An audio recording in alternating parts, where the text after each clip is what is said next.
واسه همین بابی ای مزورای ده ای خیلی بابی ای کجا میایی هم قزورای که ای لوبای جامعه را بگو هم قپیش وز میگیرن ای حرمتداری را بگو ای لوبای جامعه را حرمت میکننش ایزاد میکننش ای کار و برش با بخت شد همه قبو مشت میکنن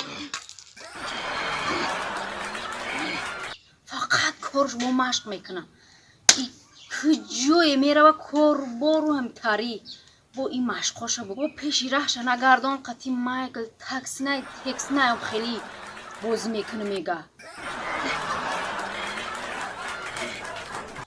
ای با یک نمود مشقا میکنه ای با یک کار بارو میکنه ای پیری رو بگردن نمیگیره پیری رو بگردن نمیگیره همه قمه کنیم شا اینه مشق کنم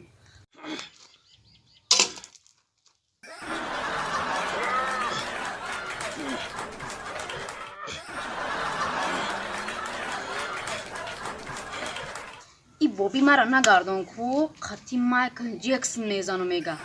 ای بابی مرا نگردان ای یا مقام کارو میکنه مشقا میکنه کی قطی کانر میزنو میگه نگردان ای چی کارو میکنه